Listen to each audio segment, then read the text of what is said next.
Sorry. We're now in a rant zone. We've started recording. Welcome to the fifth and final discussion of Plato's doctrine of truth.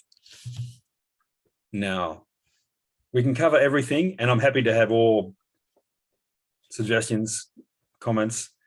I'm going to make a couple, and I'll share screen, but please feel free to interject from now. What I thought I'd do, just initially, just to fill out a couple of points I briefly made last time. And first of all, this discussion of civilization and culture, which is really the core of this course. If civilization is a difficult thing to define. Has anyone seen Kenneth Clark's series on civilization? Yeah. I saw it a long time ago. Yes. Yeah, I saw it when I was still, beginning to read literature and look at artwork, and I found it overwhelmingly good. And at the beginning, though, he says, in the first episode, how do you define civilization? And he says something like confidence, and he shows you this Roman bridge that survived since 200 BC. In the south of France, and goes on to look at other parts of their civilization. And I think you'd have to say confidence in your own principles is a necessary condition for a civilization, but it's not sufficient, because you can have confidence in your principles and they can be inhumane principles. Now, so the difference that the suggestion that I was trying to make last time, and we'll elaborate on this time, is that civilization means there are external standards by which we can judge our civilization and other civilizations, standards of humanity and excellence. Whereas the word culture has come to mean, and in its origin meant, that there are no external standard.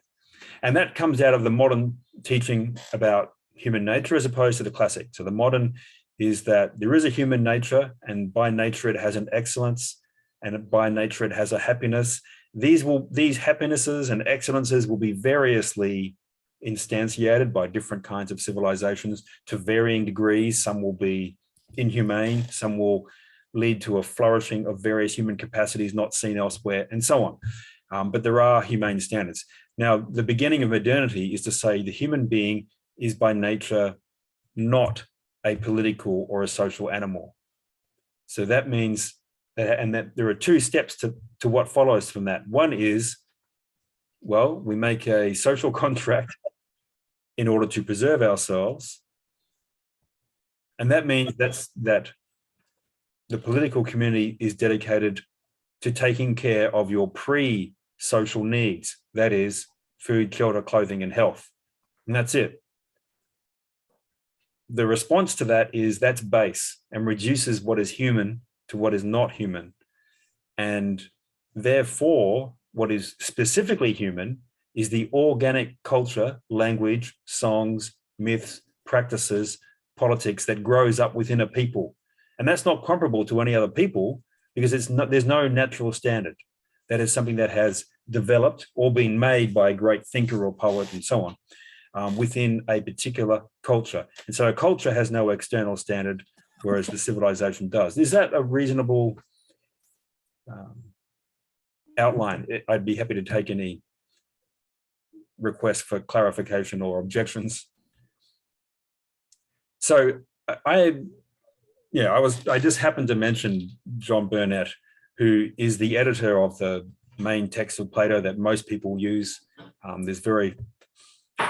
There are lots of later editions of single works. So there's no complete works of Plato except for the Bude, which is not as easy of access. And he knows Greek very well. And part of his knowledge comes into this book. Now, this book, which is published in 1917, I forgot that last time. I got that wrong. It's based on a series of lectures he gave in 1913, and so he's revising it in the middle of the war, and I think it's a cultured book, and it doesn't have a lot of animus in it, but he does criticize Germany in the criticizing some aspects of German education, whilst at the same time saying there are things we can learn from German education that we don't do well in Britain. So yeah, I find that an interesting conjunction of motives and circumstances. But in any case, I'll just go to his discussion of this question. So he says, culture may be roughly translated by our word civilization. There is, however, an important difference in the use of the words. We usually think of civilization as something which properly belongs to mankind as a whole, and in which different groups of men may participate more or less fully. Now, the man who has edited all the works of Plato, when he uses the word participate, then yeah, he's referring to this sense that there are natural standards in which actual things participate.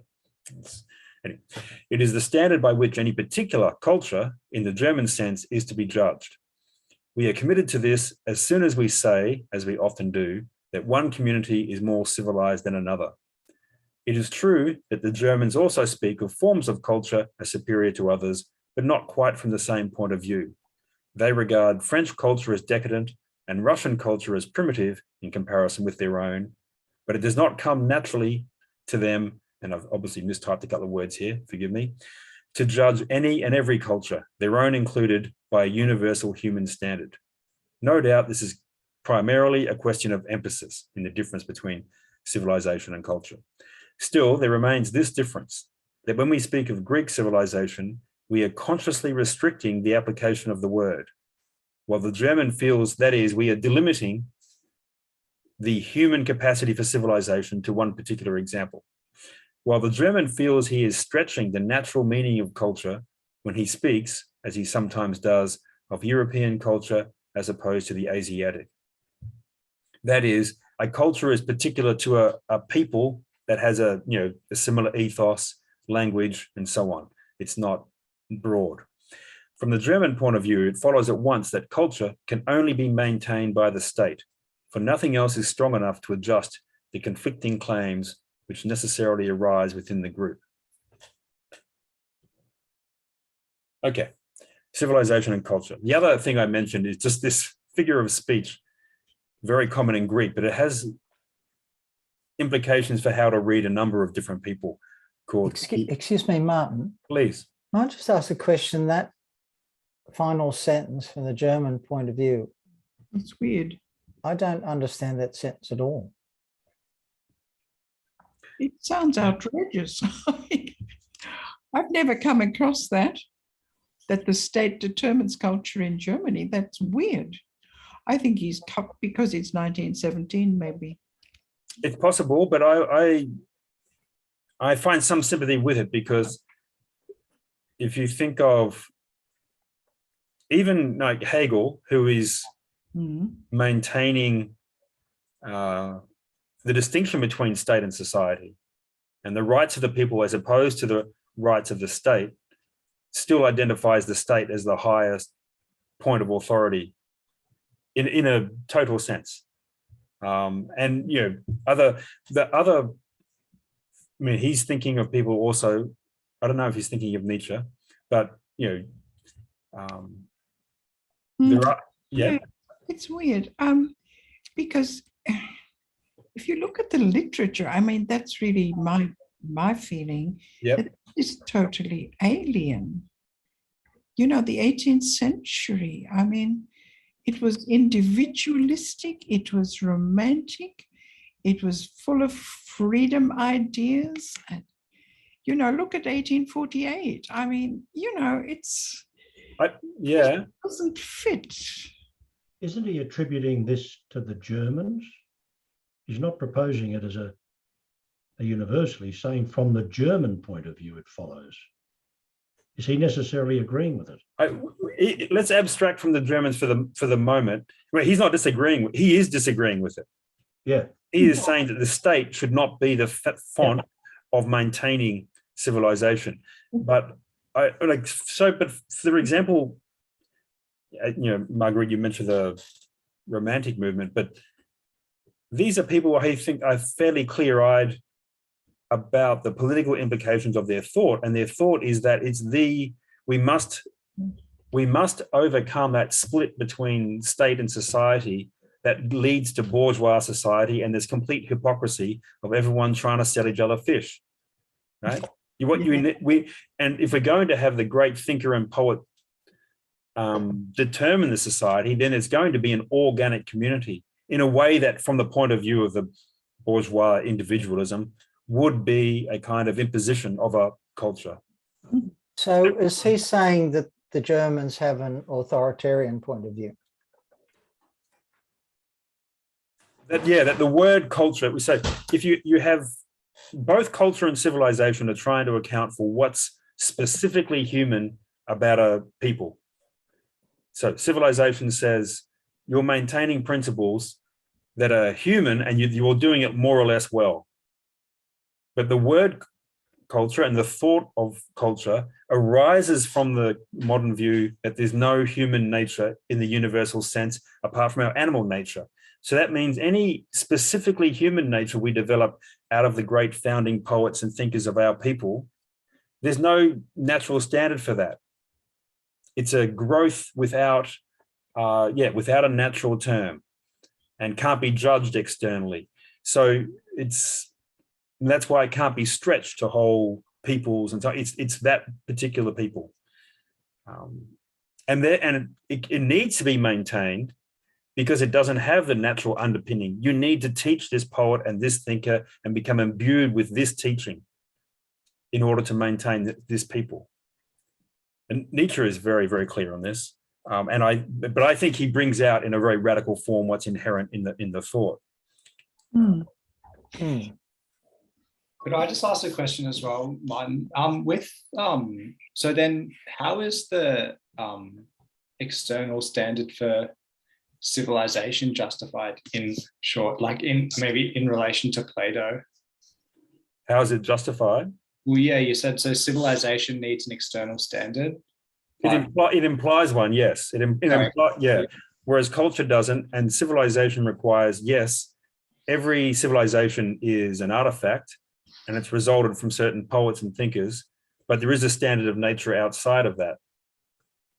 So the highest appeal you could make is, if you wanted to represent that within a society, it would have to be that there's some appeal to natural right as well as the law of your society, like some openness. Okay. Yeah. Could it also be, though, if we're going to link it to Plato, to say that it is about the knowledge that is outside the cave? Is that kind of the basis for it? Yes, that's okay. Yeah. We are going to discuss this in more detail, but yeah, that's precisely the point that I'm attempting to suggest, that the classical point of view leads to the notion of a civilization which will always be defective, and there is specifically a tension between it. The convictions that make for the confidence that I mentioned, Kenneth Clark said that, what's the core of civilization? Confidence. And I'm saying, no, that's the condition, but it's not the core. The core must be that you're more or less principled, right? Because you could have confidence without being particularly humane, or a particularly high civilization, and so on. So you're saying values, isn't it? That the civilization has to have some values. Well, here I'd want to say it has to have principles, not values. If we understand values in the modern sense, since Nietzsche, that these emerge from the thinker or the people, whereas a principle is an attempt to instantiate a truth. You may not succeed. You may go, yeah, but the suggestion is that that's why there are more or less civilized peoples and movements. Whereas from the point of view of culture, you can't really say that there's it's better or worse, because it's not a natural growth with a natural end or measure. Yeah.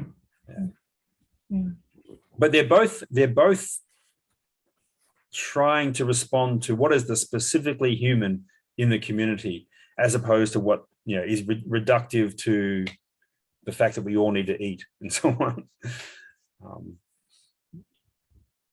Yeah, well, then surely it's the philosophy, it's the thinking that the culture or that civilization produces. It's apparent in the intellectual life, isn't it? Yes. Yeah. So this is just the difference between the thought associated with those two words is how we look at that, the poetry and thought that informs a people. How do we look at it? Yeah. We will definitely come back to this, Margarita, because this is the core of what I want to discuss. So I'll just get through a couple of things first, and then we'll come back to the discussing the cave analogy in a bit more detail, and we can hopefully develop that further. Yeah, the idea of the truth. In fact, I've been reading up on that.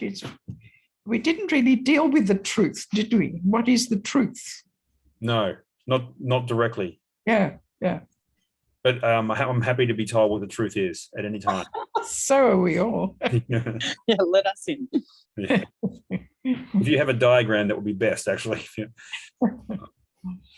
Okay, so this chiasmos, which means just the reversing the word order in order to associate different thoughts with each other.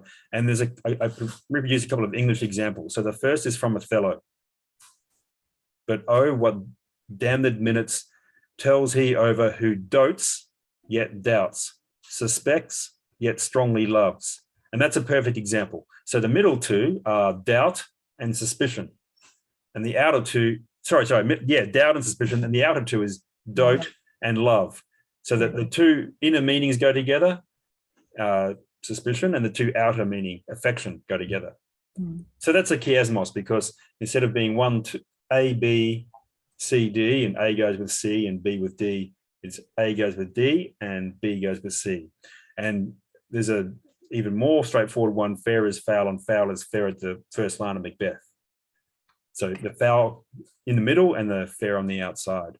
And this is the quote from Plato that Heidegger correctly interpreted as a chiasmos, which is where he says that this is the cause for everything correct and beautiful, that is the idea of the good. Since in the visible, it has given birth to its ruler, the sun or the light. And in the intelligible, she herself is the ruler who provides truth and intellect. So the word order is what's correct and what's beautiful, truth and intellect. And if you took it by word order, then you'd say correctness goes with truth and beauty with intellect. But he is saying correctly by chiasmos that truth goes with beauty, because beauty is the most manifest of the truths of the beings, and he relies on another text for that. And correctness goes with the intellect. But yeah, that's just a philological footnote. It's very helpful if you ever end up reading some Greek tragedy, because and also in Aristotle and Plato, you'll often find themes arranged like this: an introduction, and then a different theme, the center, and then the themes repeat on the way out. And this is the most important part. Little hint. Now, okay, short poll. I translated part of Antigone, the chorus, that, and this is referred to by Heidegger in a text called The Introduction to Philosophy. And I thought it might be helpful as an example of poetry translated into extremely unpoetic prose. I have just tried to capture the words, which we could then refer to when we get to the cave. So, and Heidegger translates it extremely differently. And so I won't be able to do justice to it in his translation and therefore in his interpretation, but I have part of his interpretation that follows. So I'll read this. It's so there's 4 verses, and there's a couple of, then the play resumes. So what has happened, if you're not familiar with Antigone,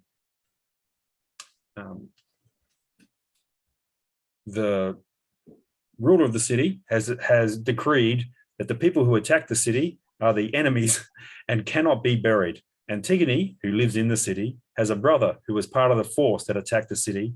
He died. She goes out and buries him against this decree, against the law. And that's the context for the chorus then saying human beings, because I've just heard that someone against the law has just buried the one of the people who came to capture the city for a second time. And then they make this very interesting, and it's one of the great poetic works of tragedy, the very interesting reflection on how humanity in general, nothing to do with burying the dead or anything, just humanity in general surpasses its bounds. And Heidegger is very attracted by that. And so I'll read this verse. So there are many, and I'm just using a translation that could be possible: uncanny, terrifying, wonderful, demonic, terrible. Dana is the Greek word, and we have no easy translation. There are many uncanny things, and none more uncanny than the human being. This thing, and it's interesting how Sophocles, he uses a third person pronoun, this thing moves beyond, so breaks limits, to the far limit of the ocean on its stormy back, piercing through beneath engulfing swirls. And of the gods, the most august, that shouldn't be the month of August, that should be the most reverend one, Earth, who is imperishable and untiring, he wears her out with the plough, winding back and forward year upon year. He turns her over by means of horse kind. Now that's an awkward phrase, but Sophocles is deliberately using these words for kind and nature and tribe, for these general groups of things. And I just try to replicate that. So we have two aspects of human activity that go beyond what you might say are the natural bounds, which is crossing the oceans and agriculture. Second verse. He captures and carries off both the tribe of light-minded birds and the nations of wild animals. Again, he uses a term that you don't normally associate it with animals. And the watery kind, nature, the nature of watery things, by nets woven in meshes, very thoughtful man. And he uses a word for man that is emphatically the male, whereas before he said the word human being, which includes male and female. So third activity is capturing and taking animals. He has power by mechanisms over the wild mountain stepping beast, and he binds for himself the shaggy-necked horse about its neck, and with a yoke the tireless mountain bull. Okay, so hunting and domestication of animals, two more ways in which we overstep non-human nature. Third verse. And he taught himself voice or speech and wind-like thought, taught himself, which is an interesting, it's just a single word, and law-abiding passions, and how to escape the open air and stormy bolts of the frost, which are bad for living in or inhospitable. He is all-resourceful, pantaporos, and approaches nothing without resources. Now, in the text, there are two Greek words, pantaporos, aporos. In philosophy, you sometimes come across, for example, Socrates reducing someone to a state of perplexity and they don't know how to proceed. And that's called, in Greek, an aporia. Aporos, which originally, it's a way across a river. So it's a way. But it does come the word for resource. So for the resources of the city are the poroi, the money, the wealth it has. Aporos means you have no resources or you have no way forward. Pantaporos means you have every resource and you have every way available to you. So it's difficult to translate those two words easily, but so the human being is all resourceful and he's without resource with respect to nothing regarding the future. Against Hades or death alone, he will not procure an escape for himself. Having a certain resourceful hope, final verse. Okay, so this one brings us the specifically human qualities of thought and speech, as well as protection from nature. Because before we were exploiting nature. And this is specifically referred to as having a certain resourcefulness in techne, which I'm just over-translating as technology. Wise beyond hope, except for the one hope that he just mentioned, right? At one time he goes to evil, at another good.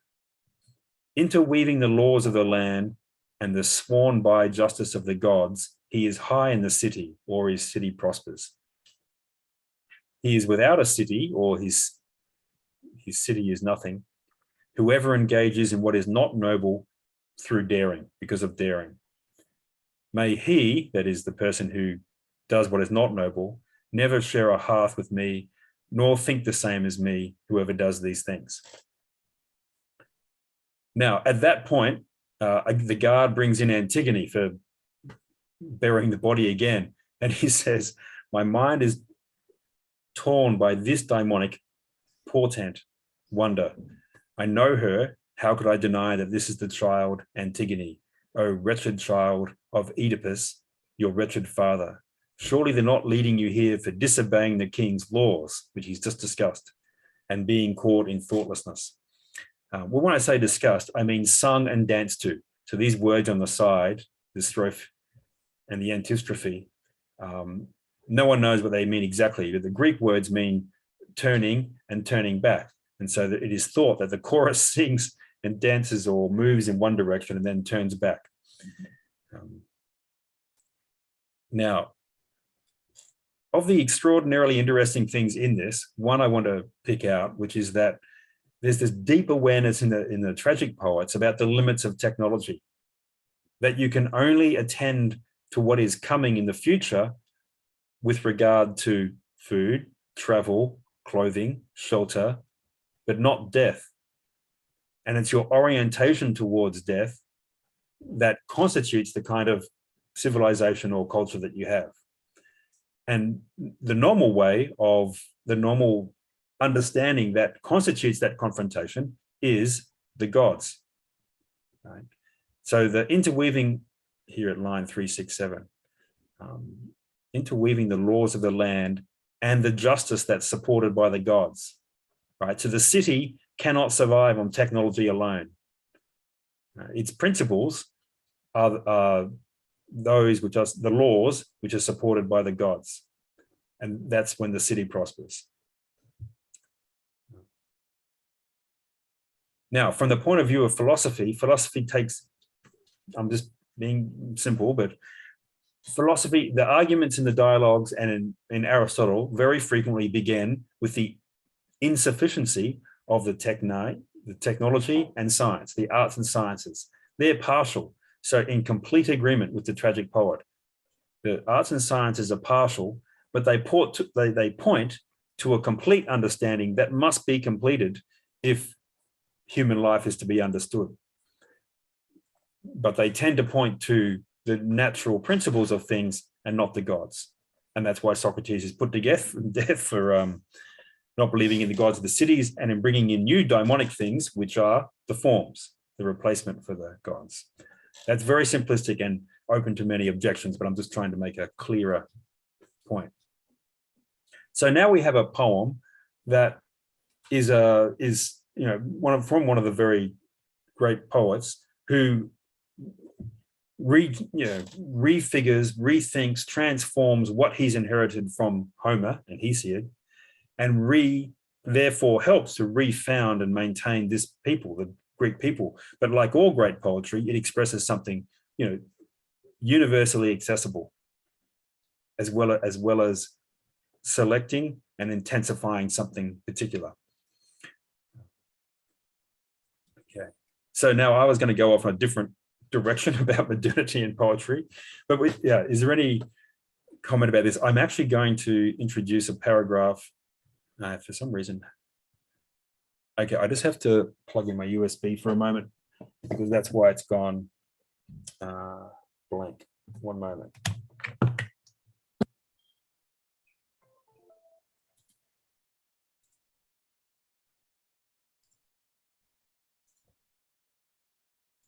But yeah, if anyone has any, Martin, yeah.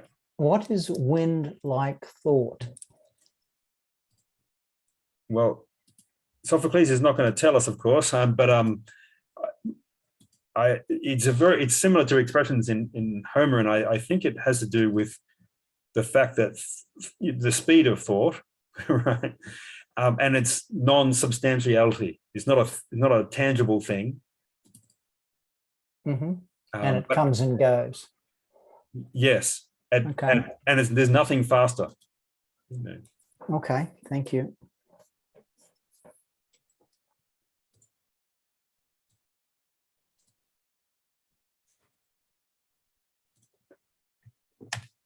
Now I realize I'm confronting you with 20 lines of Sophocles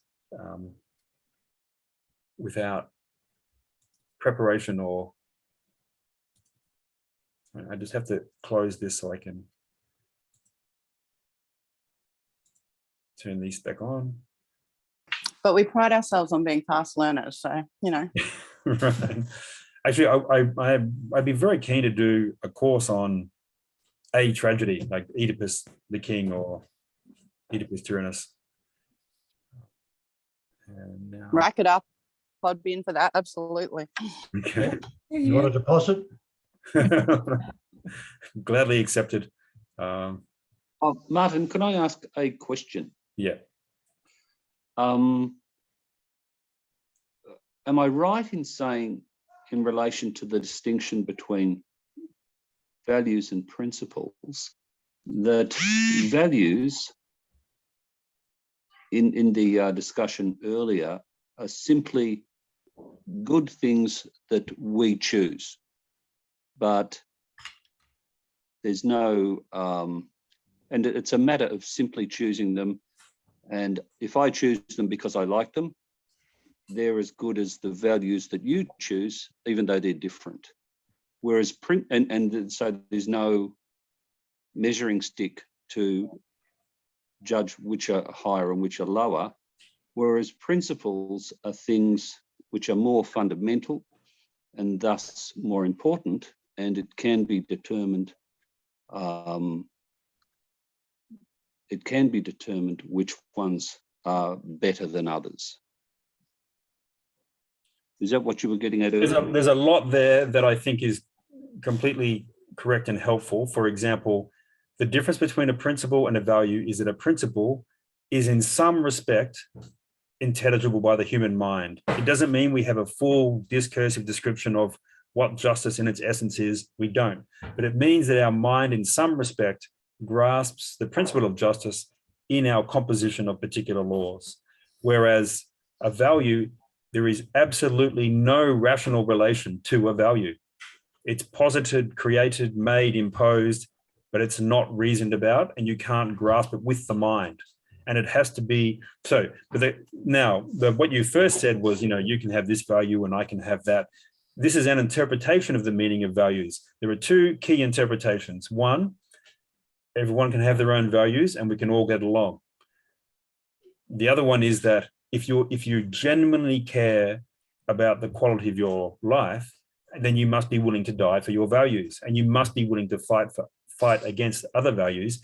And the notion of values, because there is in principle no possibility of a mind grasping them, there's no intellectual common good, and there's no in principle common good. That's Nietzsche teaches that the phrase common good is a contradiction in term. Things are either good or they're common.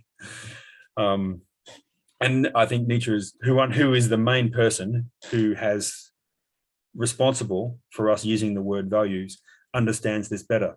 But one of the points of the course was to point out that the easygoing understanding of values is not tenable, and that therefore, if we accept that notion, it leads to difficulties. Martin, in terms of why you've given us this from Antigone, isn't Antigone, when she defies Creon, pointing to what's outside the cave?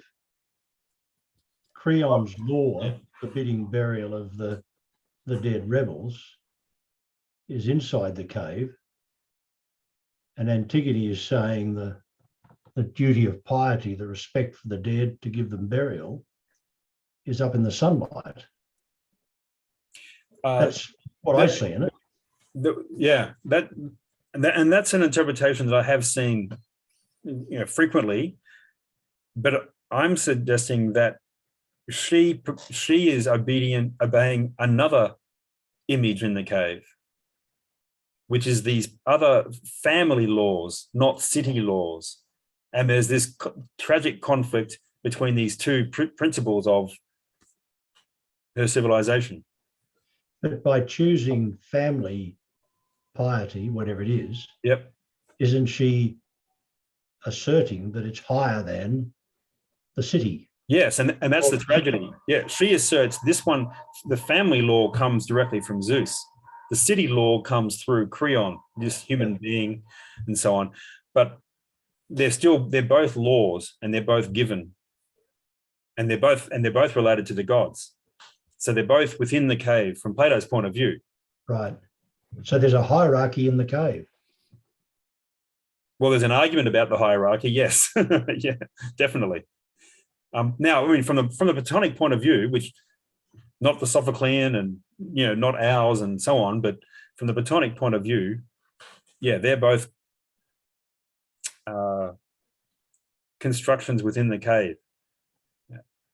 But Martin, from memory, she doesn't appeal to nature. Yeah. No, but doesn't she make the claim that proper treatment of the dead is a universal principle? I don't know if it's that in the Greek. It's not in the Greek, no.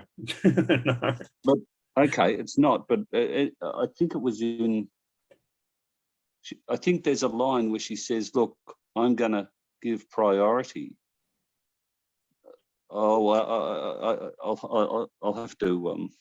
But Chris, it doesn't. Even if she says it's a natural principle that belongs to all human beings, she is still produced an artifact or is interpreting an artifact in the cave. Oh yeah, sure. Yeah. But from the experience, I would say, of probably all human beings, bar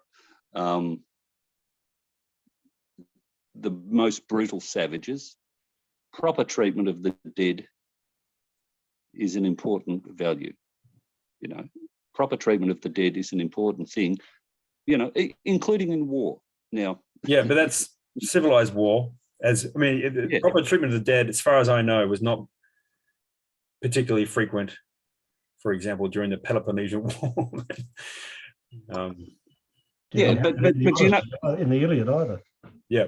Yeah, the Iliad's a very good example. Yeah. Well, okay. So you have these examples, and these sort of big things, no doubt, have always happened. But intuitively, human beings are shocked and disgusted when they hear about some things. Well, I know of societies that have absolutely no shock and disgust at the desecration of your enemy's bodies. It's not a universal. Now, you would argue, I think correctly, that it signifies a kind of civilization to have that respect. And there's a novel by he's a Czech author living in the Eastern Bloc, and he wrote this book called Love and Garbage. He wrote another, I can't remember his name now, but he wrote a book about this topic, about how they were prevented from, in some cases, and from paying proper respect for the dead. And he makes this remark that if you don't pay proper respect to the dead, that's a sign that you're not paying proper respect to the living, which I just thought was insightful. So he would agree with you, and I would agree with you, but that it's not there are no human universals. Now there might be things that come close, but that would be because in every cave there's a similar kind of structure made, and a basic law made. But would you agree that that principle, if there is a principle of justice, it has to look very similar to what you've just said. You just said that there are some things which are close to human universals. No, And see, these are- I think there are no human, and I understand your inclination towards this because you're a very decent, humane person. I'm just taking the opposite point of view, that they don't turn out like this. And for example, say there is a principle of justice, which is that, for example, you ought to give this classic, natural right formula. You ought to give to each what they're owed, right? So now in some societies, there have been, for example, a class of, a level of classes which you inherit, and the bottom one's completely the untouchable because they're beyond contempt. And now how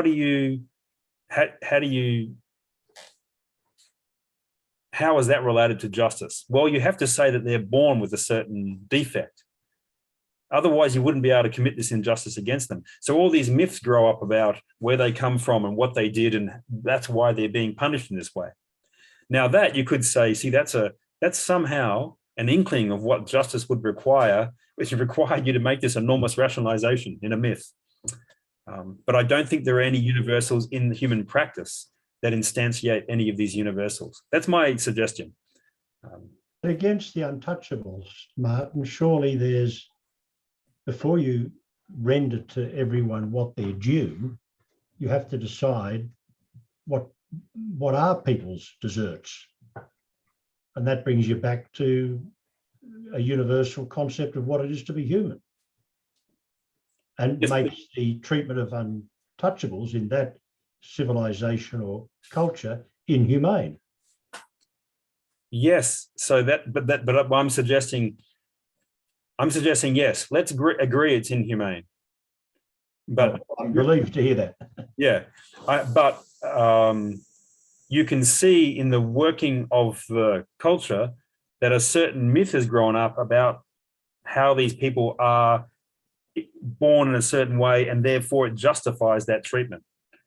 And that the fact that some myth or ideology is made up that allows an injustice to occur, that speaks to contact with the principle of justice by the person making the myth, because then they're no longer in grotesque injustice, acting with a grotesque injustice. They are acting in accord with the nature of the person that they're treating in this manner. Does that make sense? It does, but it simply illustrates that they're wrong. Exactly. That's my point. Yeah. That human beings are always and in every case wrong. There are no universal laws that we all universally obey, but there are standards by which we can make that judgment that this is inhumane, that's less inhumane, that's startlingly humane. Yeah. Haven't you contradicted yourself? I hope not, but go on. Well, by making the judgment about one being more humane or less humane, Yeah. you are appealing to some standard. But that's what I've been doing the whole time, appealing that there is a standard, but there are no. Oh, okay. I can see what I've left confused. Okay, what I mean is that there is no universal practice that is just. There is no universal artworks that are beautiful, etc., etc. There is just no universals. We make particulars that are more or less just. And for example, I mean, Chris's example was that every human society thinks you should respect the dead.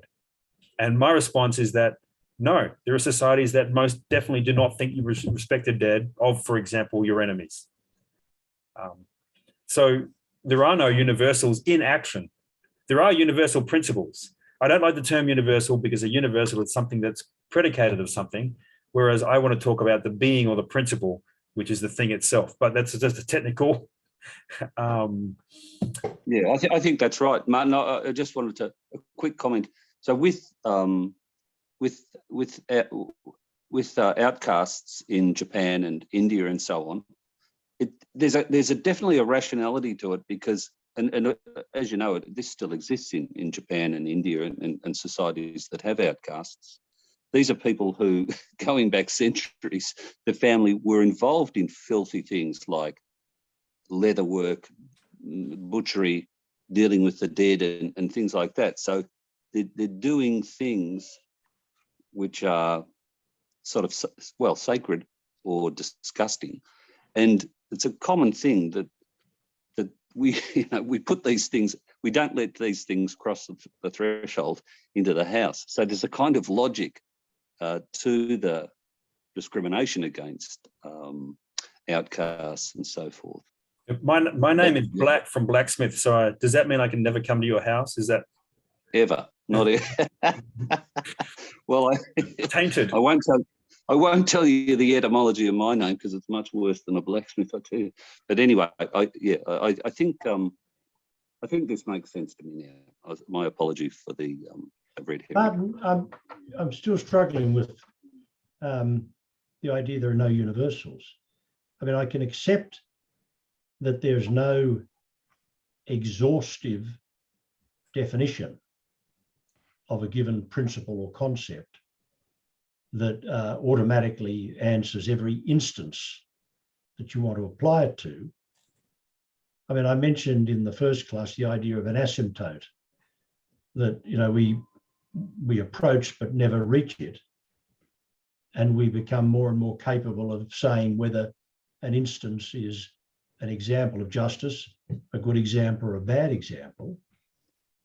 But that doesn't mean there isn't the ultimate thing, does it? No, I want to completely agree with that, that there is the principle or the being, say, justice in itself that is somehow, if not completely, accessible to the human mind. And the fact that it's accessible to the human mind, let's say universally, is even evidenced in these grotesque injustices and errors, because adjustments are made or myths are built up to try and justify what in the light of the principle would not be justifiable.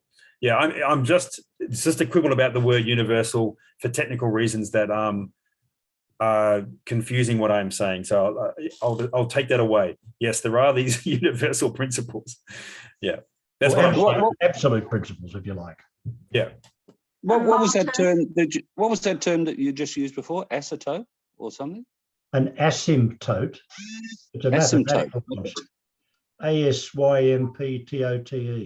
You know the asymptotic curve that curves up towards but never reaches the axis? It goes to infinity without ever reaching the axis.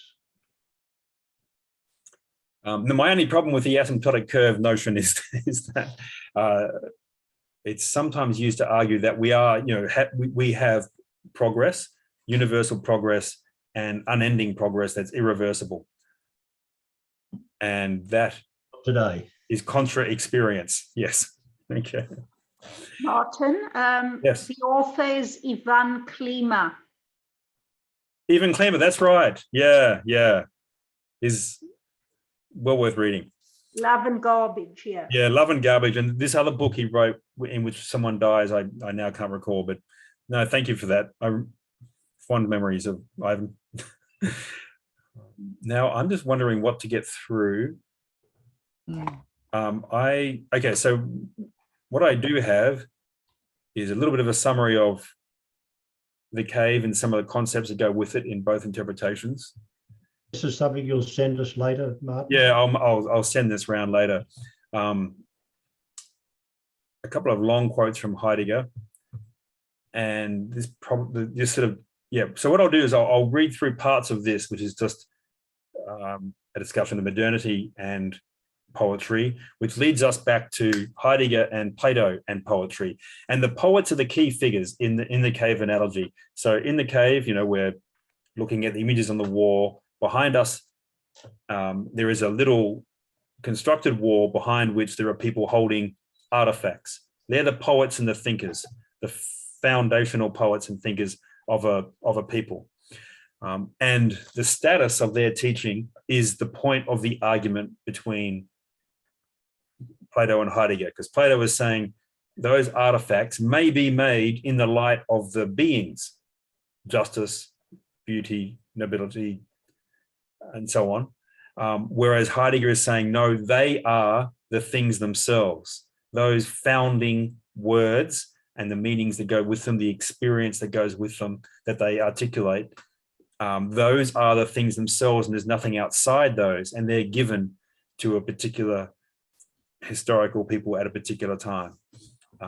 So there's no outside the cave, which is an illusion of taking what is temporarily visible to be the permanent principle. but they're both, okay, so but the core of the argument is, what is the status of these founding poets have? Now, I just wanted to quickly discuss, by contrast, modernity and poetry. I'll try and do this quickly. Okay, so we assume that political society and the truth are commensurate. And the Enlightenment is really a revolution, remaking political society so that there can be science within it, and remaking science so it's commensurate with society. And you do that by, say, arguing for the society, we can give you the following goods: health, wealth, housing, agriculture, etc. And you do that to science by saying, you are no longer the contemplation of eternal ideals, but you are the knowledge of nature that can be manipulated to produce these things. And now we have the search for the truth being commensurate with society. Whereas what Plato is teaching is there's a tension between the society that lives in the light of the convictions of the founders or the poets, and the search for the truth. And we have to mediate, traverse that in every society. And that's the original tension between theory and practice. And it's between two kinds of natures. You know, I read that quote where he says, unless we get the two natures going to the different ends, these ones to philosophy and those ones to politics, these two natures, that is, people with natural inclinations and abilities, unless we made them come together and coincide together, there'll be no peace for humankind. Implication, there'll be no peace for humankind. Right, so that's the classical articulation of a problem. The Enlightenment tries to solve that by remaking philosophy and science on the one hand and remaking society on the other. Now, so that's how I'm saying in this passage, which I'll, if you wish to read later, I'll correct the misspellings and send it around. That assumption has been challenged by the following problem. Our remade science has only been successful on the non-human nature. In its application to human nature, it hasn't been successful. And that's why we now speak of all things of human significance as mere culture, mere values, and basically lies that we tell ourselves.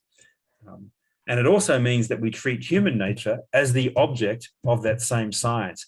But what are the ends that we use our science for? Well, those are those ends that are not specifically human: safety and security. Right. And just to tell you, how the benefits of the project are obvious and enormous: medical anesthetic, engineering. The three things that Descartes said were engineering, all kinds of mechanical devices, medicine, which has obviously made enormous leaps, and ethics. Now, the problem is when you get to ethics, because that means we can find a way to treat human beings like non-human nature and give them an ethical point of view. And I'll give you an example. There's someone called Crutchfield who wrote an essay in 2020 saying, could a morality pill help stop the COVID-19 pandemic? A morality pill. Now, how is the morality pill going to help us out, dear Crutchfield? Please enlighten us. And he says, moral enhancement is the use of substances to make you more moral. These psychoactive substances act on your ability to reason about what the right thing to do is, or your ability to be empathetic or altruistic or cooperative.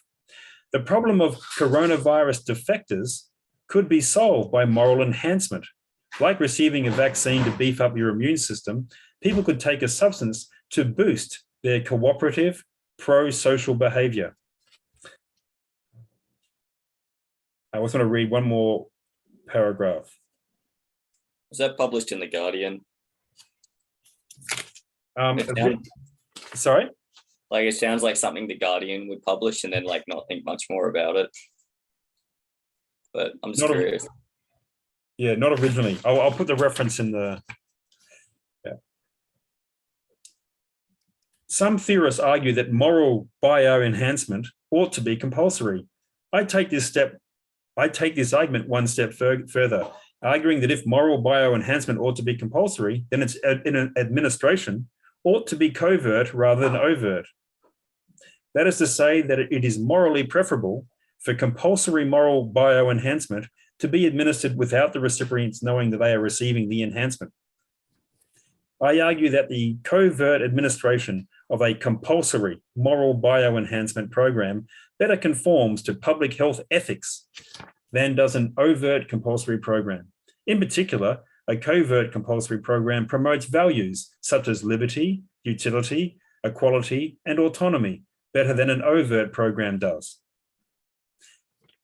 That's where nudge theory takes you, Martin. Yeah, no, nudge is one of these symptoms of the fact that our whole human sciences, which have increasingly for the last 250 years been based upon our physical science, natural sciences, but that means they're based upon a program of taking an object and manipulating it.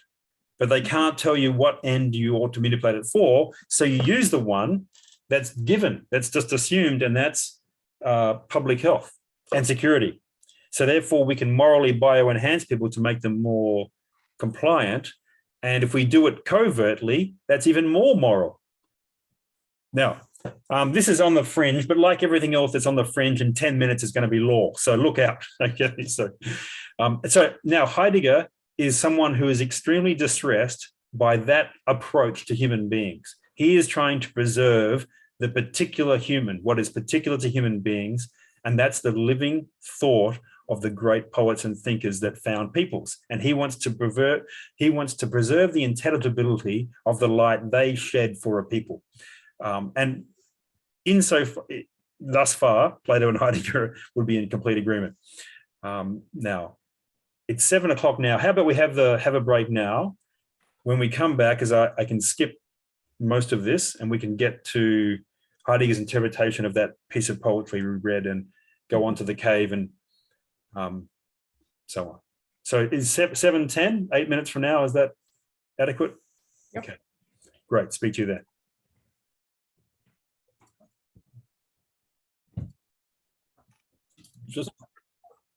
I'm going to start back with the summary of the cave at the end of this handout. Just 1 second.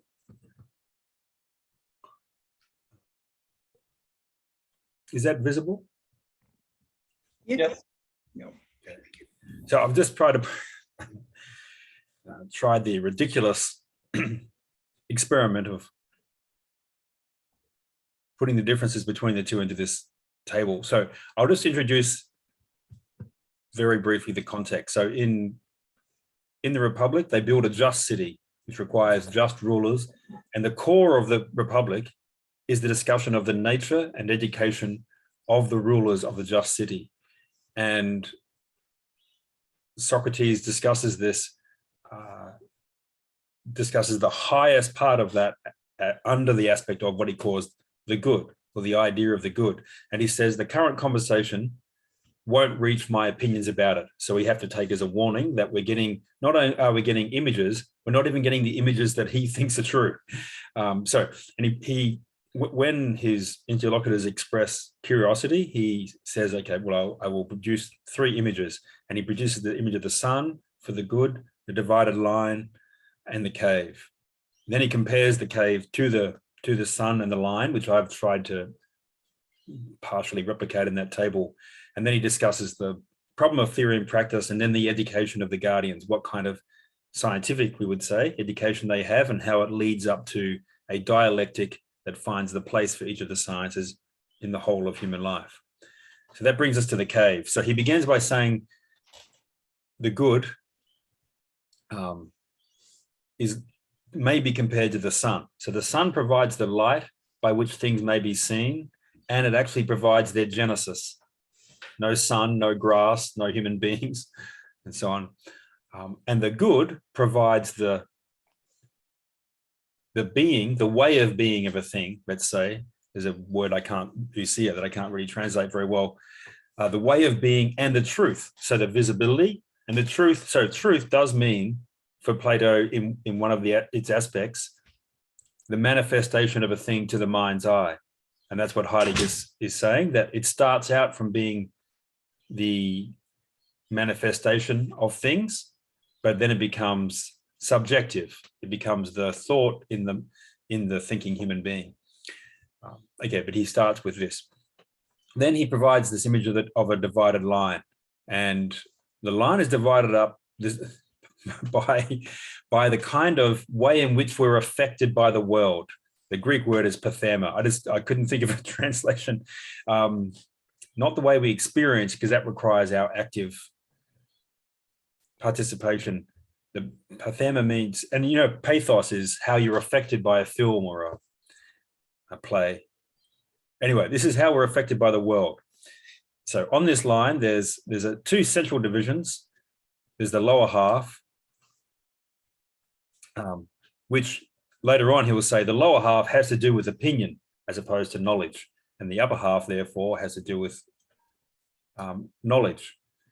So we'll start at the lower half, and Socrates himself starts at the very bottom of this divided line with 4 sections, and I'll start at the same place, and I think it makes sense.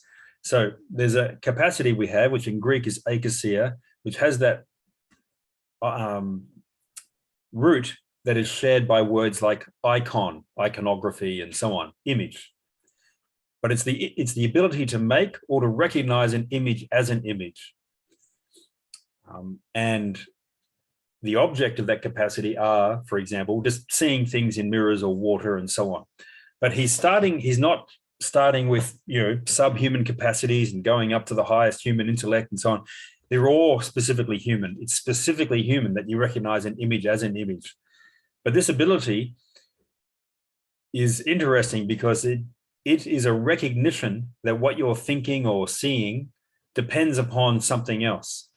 And that will become important shortly. Okay, so what it depends upon in this context is you see an image, it's an image of a thing, a plant, an animal, an artifact, and so on. And so, and our characteristic comportment towards things is trust. You know, we count upon the stability of the things we experience. You know, you open a book expecting it to contain words. You turn on the computer expecting it to do X and Y. We expect kinds of things to perform or to have a certain activity that is characteristic of them with complete trust. Okay, so that's on the lower level. Then on the upper level, there is thought in its general sense, the core of which is thinking through things like mathematics or the arts and the sciences. And the core of that is speaking about, you could say, universals, right? Acting as if a number of things are the same. So we could talk about sheep or numbers or stars, and we act as if in our speech, if I talk about stars in general, well, they're made of a certain proportion of hydrogen and blah, blah, blah, blah, blah, then I'm acting as if there is such a thing that is, you know, a universal of which the particular instances are merely images, let's say. So that means that this capacity, our general capacity for thought, including scientific thought, it posits, it hypothesizes that there is a being about which we are talking. And Plato calls those the things themselves or the forms. And here is where the argument starts. So for Plato, there are actual natural principles or forms of some of the things we talk about. Some are not. Some are complete errors, and some exist only in discourse, for example, discussions of unicorns. And some are perversions of nature. For example, the Eleatic stranger in The Statesman says, you know, by nature, Persians and Greeks are all human. By convention, they're different. And so on. So that's the divided line. Then we have the cave, in which the human beings are at first compelled to look at the wall, seeing the shadows of the objects held by the puppeteers behind them. Now, I think the cave appears to be a natural object.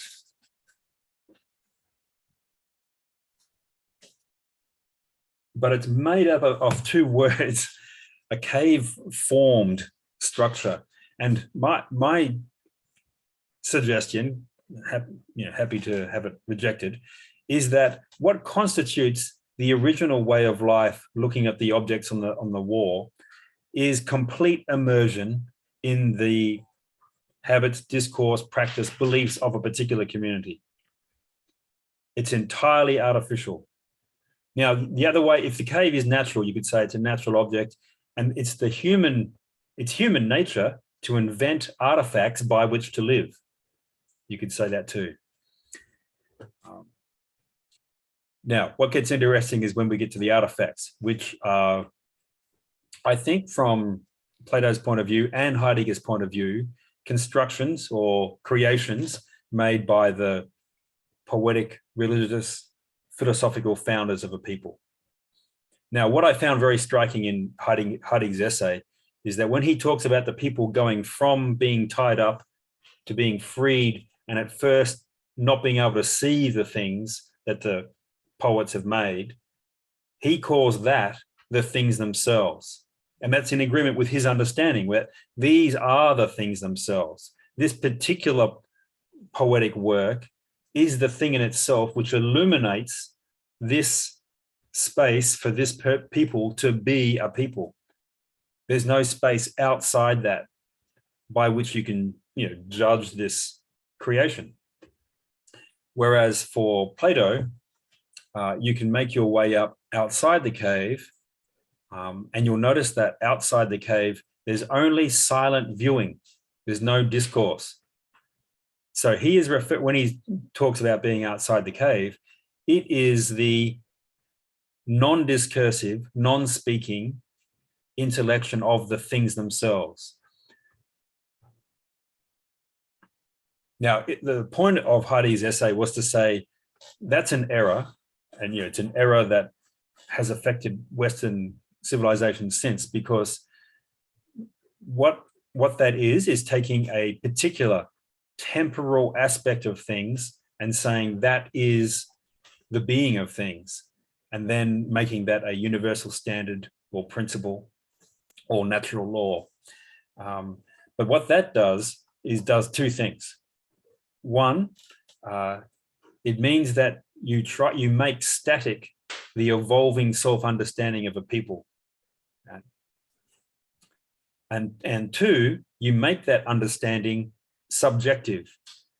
Instead of this creation being given to you, you make your principles up to you ultimately. And it ends with Nietzsche saying that there are no principles, there are only values. I was going to read a sentence from a much later work where Heidegger says, "It is important finally to realize that precisely through the characterization of something as a value, what is so valued is robbed of its worth." And that's where Plato and Heidegger would agree, that if you make the being of a thing up to you, then you rob it of its value. And you can just say, these are our values, these aren't our values. It doesn't have that phrase I used before, binding force. You're not recognizing something to which you should be beholden. It's something that's manipulable by you. And that's ultimately where Heidegger suggests the Platonic interpretation of the truth of things takes us. Martin? Yeah. Is intellection intuition? Yes. Yeah. So for this, and this is a big argument in the history of philosophy, that Plato thinks that in the perception of a thing, there's not just sense perception. In fact, the whole point, it's a divided line, but a line is a continuity, right? We're arbitrarily dividing the wholeness of our experience. So when we perceive something, we have this intellectual intuition that it is what it is. I recognize that as a human being, that's a tree, that's an artifact. And we may need to have the sense perception, well, we do need to have the sense perception at the same time as the intellectual perception, but they occur out of the thing itself. Now, I'm going to give you a horrific caricature of all of modern philosophy. So modern philosophy begins by saying intellection is split from sense perception.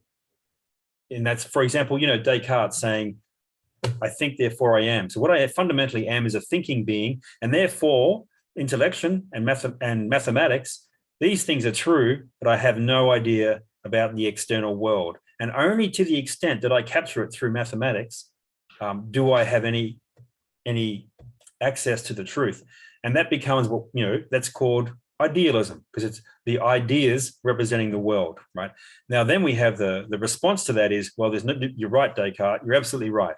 There's no connection between the intellectual perception and the empirical perception. But precisely for that reason, we must start with the senses and build up and generalize from our sense perception and make laws. We make these laws.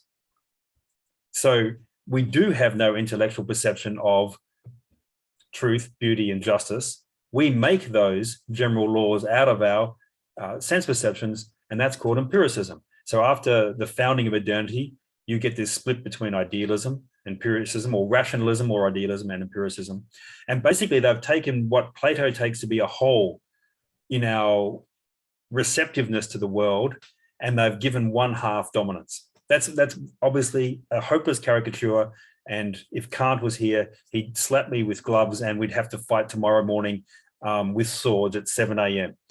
But yeah, just a very simple suggestion. Well, that has helped me, but are you saying that Plato would have believed that intellection and thought were connected? And we, as we are going through our world and our day, or as we're thinking, we perhaps bounce between the two? We are constantly intellecting and we are thinking whenever we're conscious, and sometimes when we're not fully conscious. Okay. So dianoia, thought, it's described variously, but one description is just that internal or external voice by which we describe things. But when you do that in a particular language. And people who have more than one language will sometimes swap, but you're doing that in a language. I have to get milk. I want to vote out Daniel Andrews. Whatever it is that's going through your mind at a particular time, it happens in language. But that means you've compressed some more general intuition about the quality of a political figure or your necessity for food, and you've compressed that into a particular way of expressing it. And that will be, which is affected by culture and history and so on. So there's definitely this constructive aspect to our experience, but Plato's suggestion is there's this intellection that happens constantly, as you say, in everything. But we're not aware of it unless we think about it, because it's the basis for our awareness. And his argument is that we can't do without it. And the fact that we so reliably pick out human beings as opposed to books and trees and bulls coming at us, the fact that our perception of things is so reliable is the proof that it exists, but you can't prove it directly because it's the basis for all proof. So intellection necessarily comes before thought. You can't have thought without intellection. Yes. Yeah. Yeah. So would it be accurate to say that science, that is positivist science, dismisses intellection? It would. Unfortunately, it uses it all the time. For example, I don't know of any scientist who goes into the lab and conducts a series of tests to see which of the chairs and which of the lab assistants. They just do that. They know that. They know that they don't have to have any scientific rigorous experiment to do that. And how do they know that? Trust. In the social sciences, when you're Suffolk University, where I taught for a few years, had a fairly prominent government department doing all these polls and so on. Now, when they sent out all the students to do the polling, they didn't say, now this is an empirical political science department. I taught their political philosophy, so I was the eccentric person who thought that some of these books might have worth, but they were doing hardcore empirical science. And so they wanted to prove everything. Like, we have to prove that it's better to be treated by a doctor than someone who's not a doctor, or whatever it is, it has to be proved. But when they gave the polls for the students to take out and asked what they thought about healthcare, asked people what they thought about healthcare. They did not say, here is a chart on how to tell which are the human beings and which are the lampposts. They just assumed that they knew that. So we're in this everyday knowledge, this intuitive capacity for grasping basic fundamental truths that we assume also provides the context for science. I could ask you a lot of questions on that, but I better not. Please. For me personally, it's an interesting area, but it's a little off the track for the rest of us, I think. So thank you. Thanks, Daz. Okay, so I'll just bring out this contrast. The things themselves are the universal standards by which we can judge any civilization for Plato. The things themselves are the creations that illuminate the being of a historical people. But there are no external standards. So I made a brief chart of common ground and differences. So first of all, the common ground. The great founding poets are outside the city wall. Cain must kill Abel, Romulus must kill Remus, Theseus must vanquish the Amazons, Solon must leave Athens for 10 years after refounding the laws. The person, the founder, the founding is usually, the founding of a civilization is some kind of a crime because the standards of law have not been set. The founder makes the law, and in making a law commits a crime because there was a previous law or previous occupants and so on. And there's a lot of poetry has been written about, a lot of history and poetry, history in the ancient sense has been written from this point of view. And both Plato and Heidegger have some recognition of this. In the Republic, it's much more delicate than I've put it here. But there's one line where the city is originally being set up, and they have enough artisans to make them food, to make them housing and clothing. And then he says, we're actually going to need one more. We're going to need some soldiers. Why? Because if we're going to have all these arts and crafts and so on, we're going to need to take off some land from our neighbors. That means there's a crime at the beginning of the founding of the city. And that's what it means that the poets are outside the city wall within the cave for both Plato and Heidegger. They're the ones who found the city while standing outside it. Okay, the difference. Now, I'm using a phrase here that Heidegger uses very frequently in a paragraph we're going to read shortly. The violence of the founding is fundamental for Heidegger, and he doesn't rely upon, but he discusses that chorus from Sophocles in this context, the violence of human imposition upon the earth and so on. For Plato, there is the possibility of a common good for human beings as such on the philosophical level, which may mitigate the differences on the political level. That's my suggestion, open to criticism. Okay, other common ground. The highest things possess a binding power over human beings. So they both reject the notion that their values, for example, that sentence I read from Heidegger, that would devalue the worth of things. Now, the difference is that the highest is therefore the most actual, and the truth is that which relates most to what is. For Plato and for Heidegger, potentiality is the highest. Because there are no standards, it's the ability to make that is more important than to mimic what is. So, last point. The turning around of the Martin, whole. Yes. Just on potentiality. Yes. So it's not potentiality of what further development of what exists. It could be quite radical. Yes, is that radical openness or freedom that's decisive. Right. Yeah. Whereas that doesn't exist for Plato, because for Plato, there's a very good phrase by Heidegger saying freedom does not exist in just being let loose.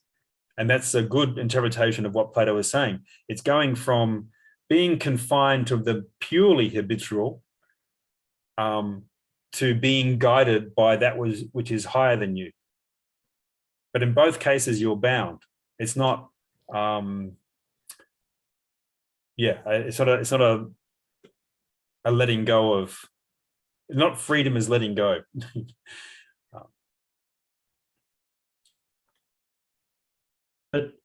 in that differences cell, Yep. actuality and potentiality are not correlatives, are they?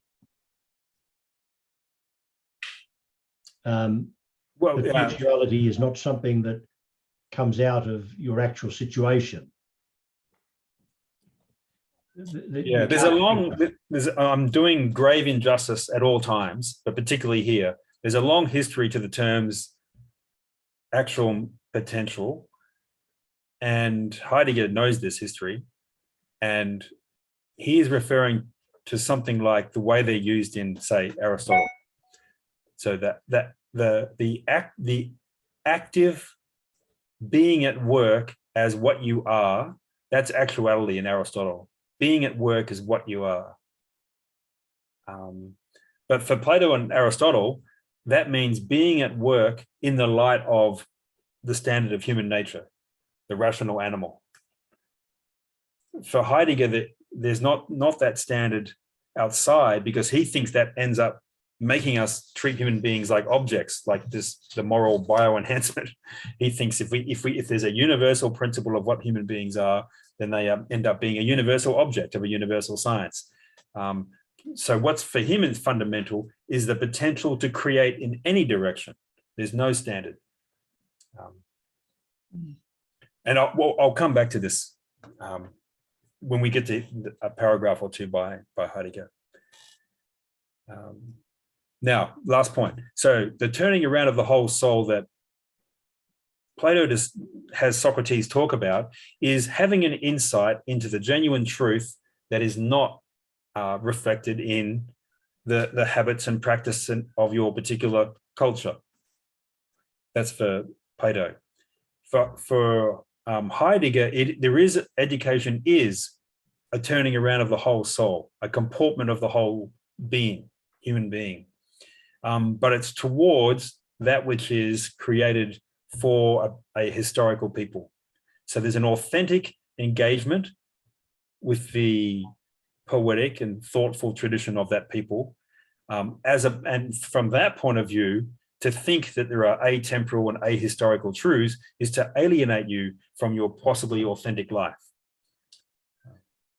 Now, look, I've obviously been doing even greater injustice to Heidegger than I do to Plato, because I'm more persuaded by Plato's view, and I just summarize here what I take to be the possible advantages.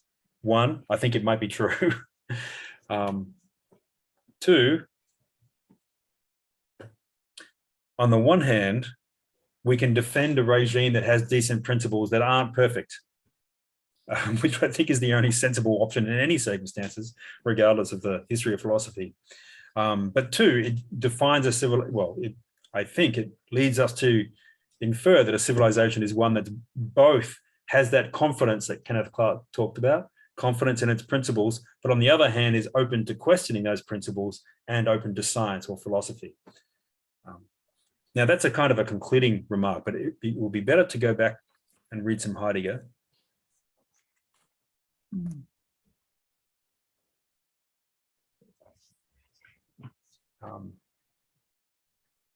And this is from an essay called The Age of the World Picture, a separate text.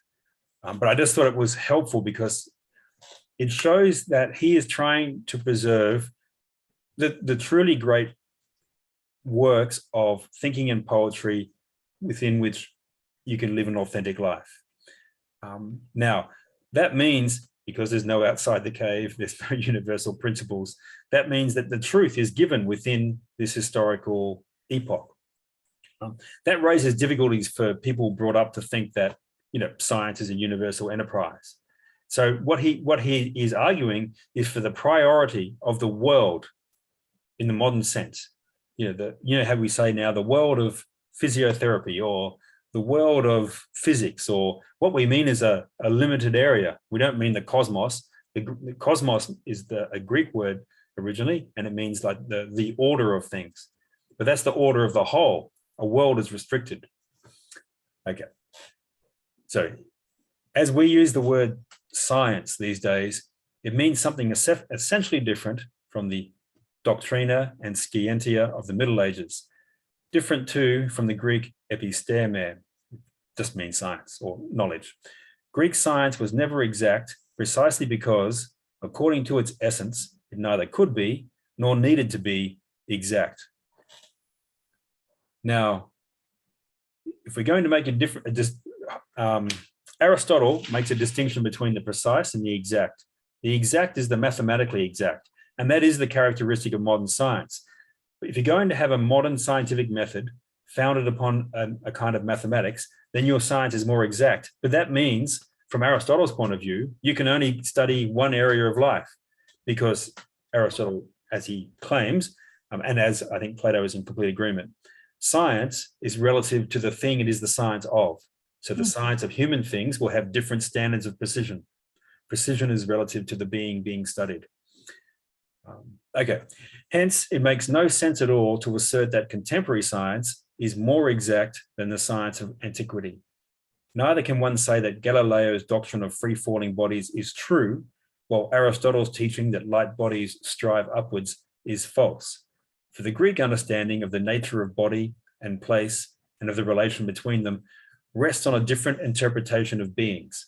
Now, here is where Plato and Aristotle on the one hand and Heidegger on the other are beginning to part ways. So he is saying, I want to preserve the human world of each historical people.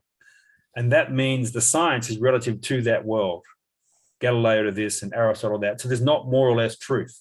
Whereas Aristotle would say, no, there is more or less truth in my theory that the stars are alive. Since everything we know that moves itself is living, we see the stars moving, there's nothing pushing them or pulling them, so they're alive. And I'm wrong. I, Aristotle, am wrong, and I admit they are hydrogen and whatever else. So I think that's where the classical view parts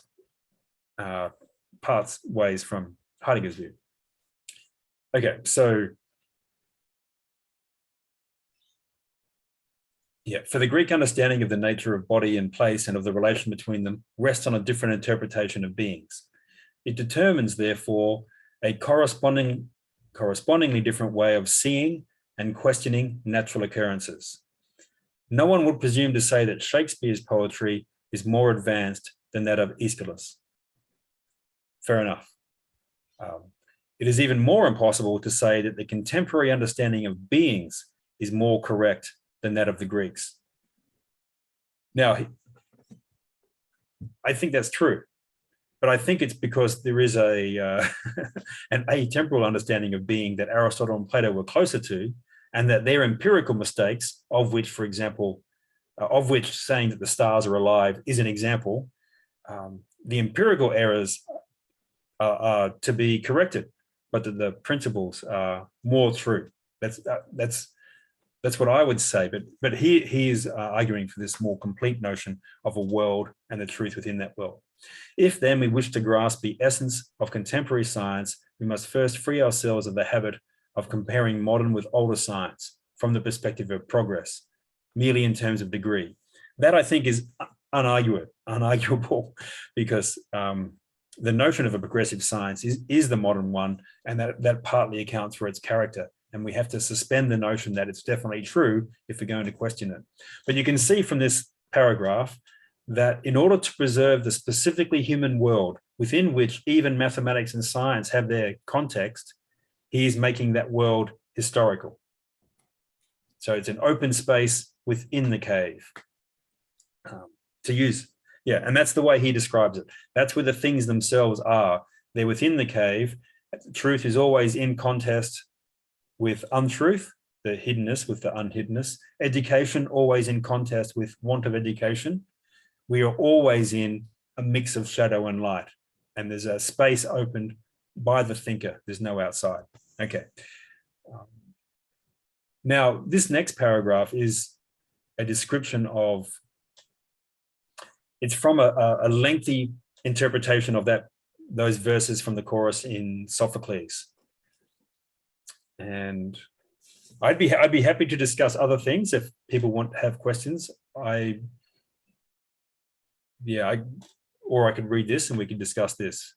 But if anyone has any, because we've covered quite a bit of territory, particularly running through the lion and the cave before and the comparisons between Plato and Heidegger. So if anyone has any suggestion, interjection.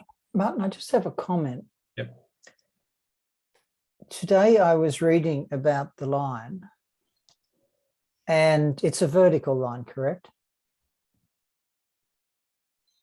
I don't know if Plato's line yes, is. he says It's like a ladder. Yes, he yeah. says up and down. So yes. Yeah. Okay.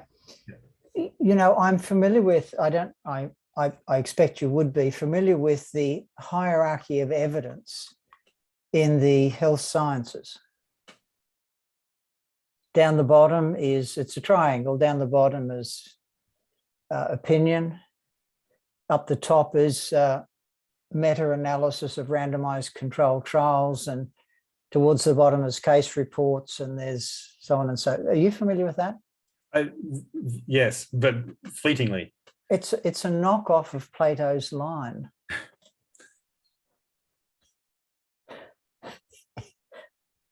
Okay. So this is one very, there's been this fundamental, as Heidegger says, fundamental break in how we understand science, and that hierarchy is very much the modern hierarchy, which goes back to Bacon. Yes. So, at the bottom is gather lots of.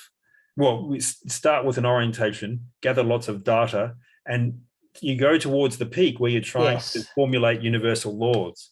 Yes. But now, what's interesting from Plato's point of view, those are not.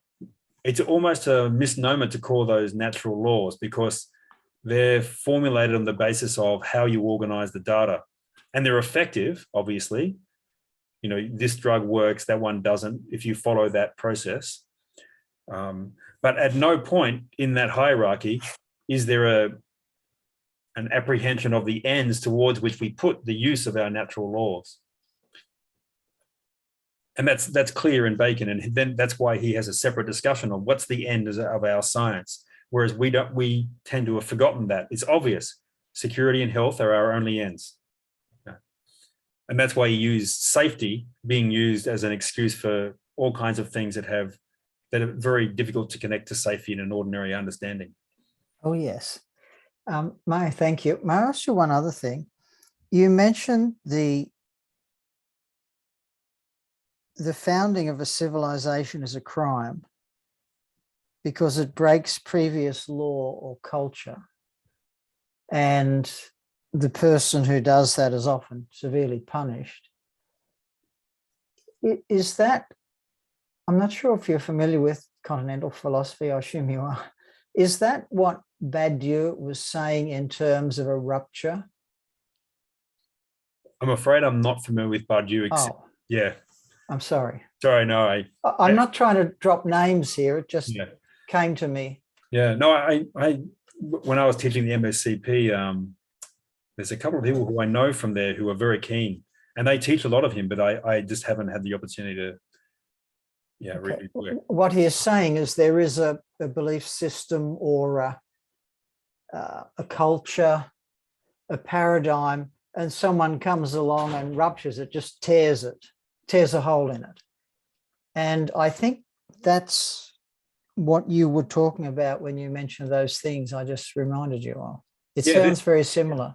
It is, and I think that's a modern theme, because and it comes back to this understanding of human nature in the classics, where by nature political. So we may diverge from it greatly, but there are universal principles. Where to the moderns, we're apolitical by nature. I mean, this famous description in Thomas Hobbes that by nature there's a war of all against all, but that means that any society will be an imposition upon our nature, and we may want it, in Hobbes's case, to preserve ourselves. In Nietzsche's case, in order to live a noble existence, and so on. But whatever it is, there's no natural standard. It's an imposition, and so it's a standard of civilization. Yeah, well, it's a standard of in Burnett's terminology of a culture that you could. Right. It's imposed. It's not. It's not part of nature. Yeah, and so that's why, in this case, Badiou perhaps, but definitely Nietzsche and Heidegger will characterize it as a kind of violence. And that's why now you see people want to say any imposition of any opinion upon me as a sovereign being is an act of violence.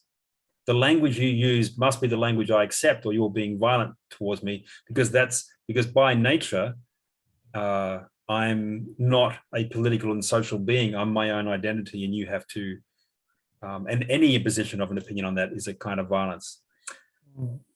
I've just got a question. Thank you. Going back to the first. Sorry, didn't mean to cut you off there, Dennis. No, I was just thanking Martin for that. Makes sense.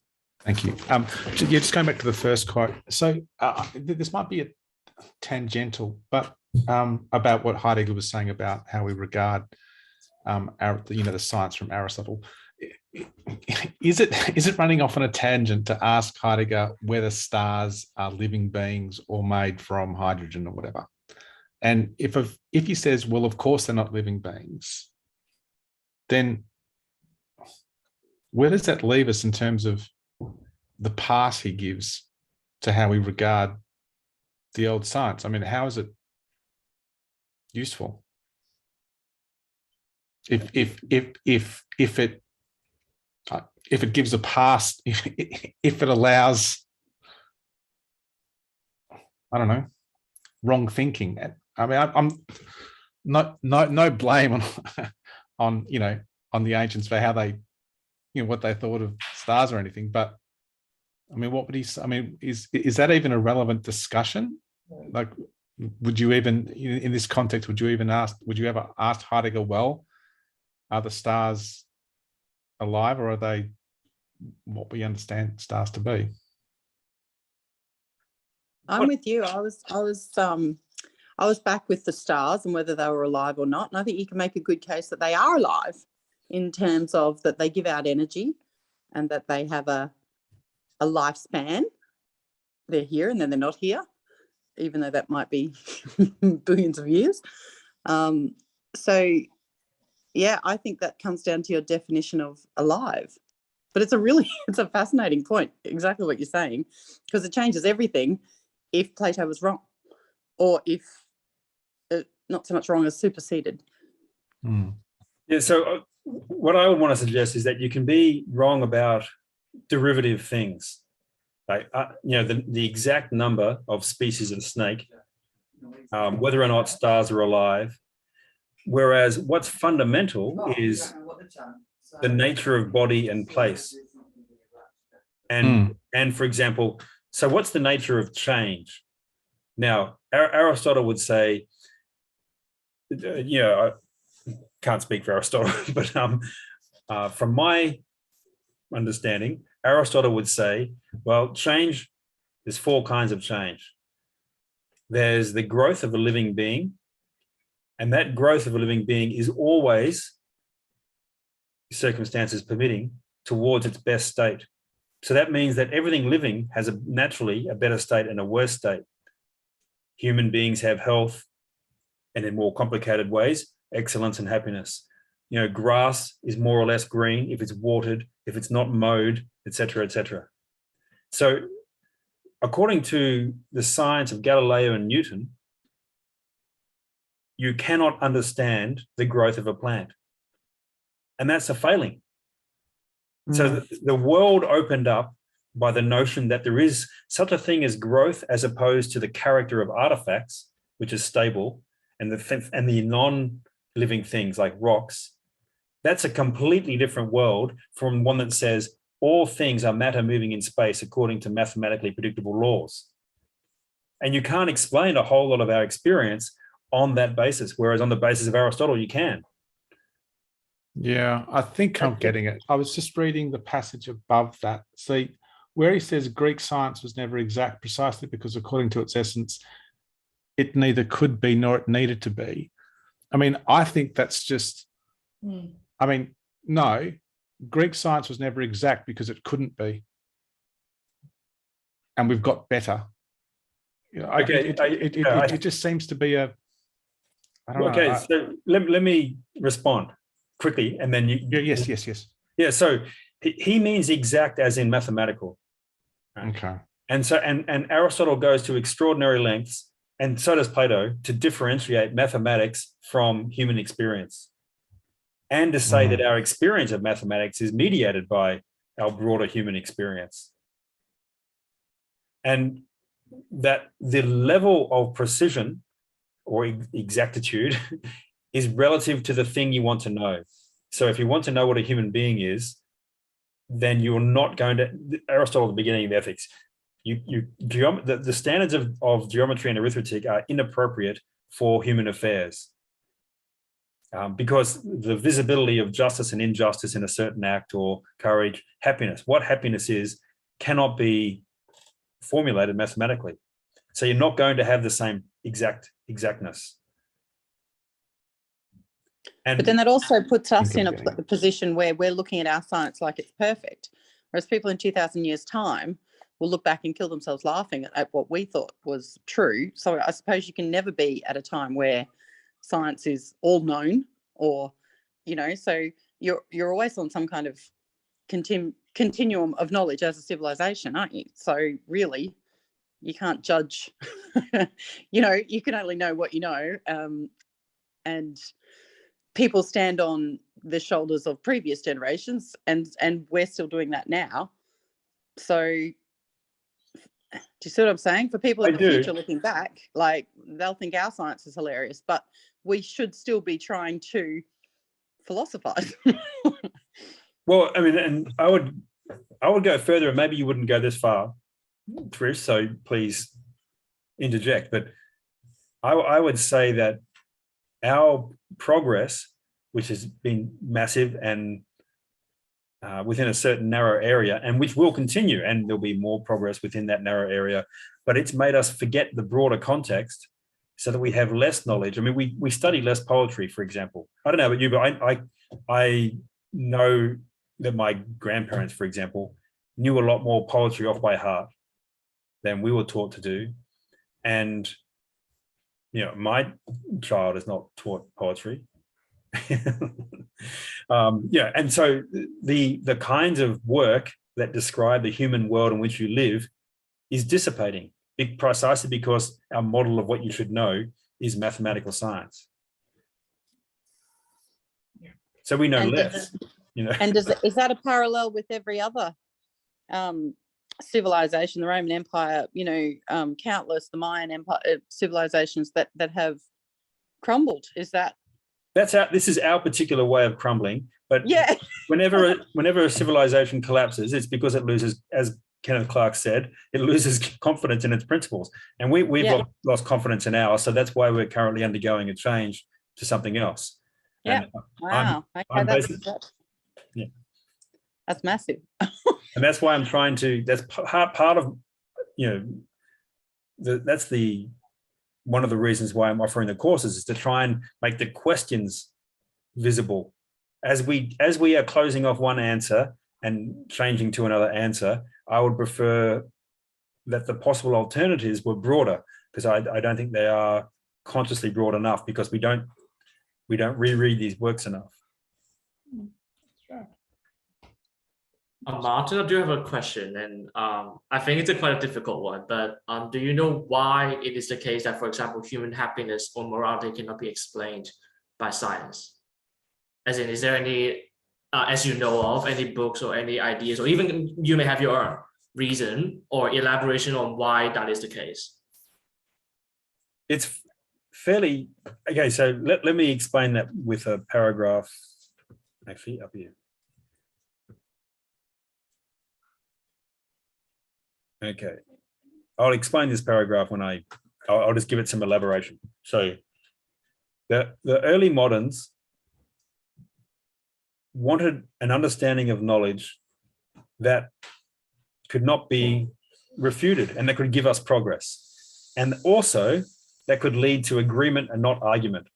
And if you read, you know, especially Bacon and Descartes, but all, you know, there are hundreds of books published around the time that keep saying things like, not words, deeds. That is, not endless arguments about the character of the human soul, but give me something that can produce a crop or a medical device and so on.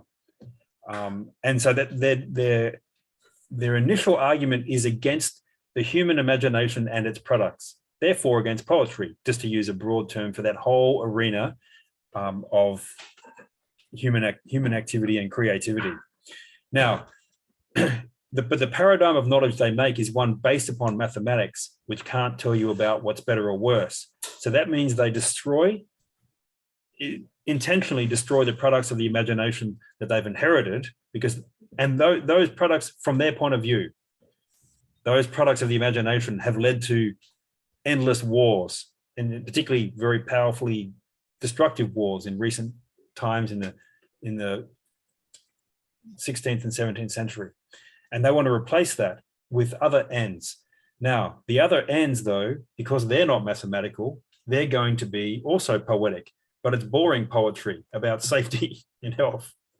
And that leads to an immediate reaction by people like Rousseau saying this is contemptible, and what gives life its meaning is an impossible passion for someone else, and then that basically invents the novel, and we're off.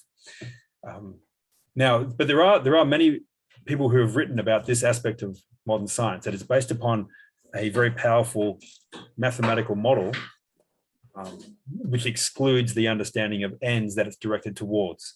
And the great thinkers like Bacon and Descartes are very aware of this and argue for the ends of modern science. In fact, as an example, I want to teach Descartes' Discourse on Method as an Enlightenment text at some point.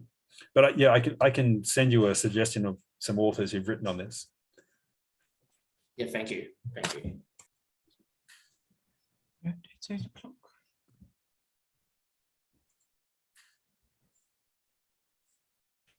And that brings us to 8 o'clock. So I'm happy to discuss. If you'd like to stay on, I'm going to end the recording.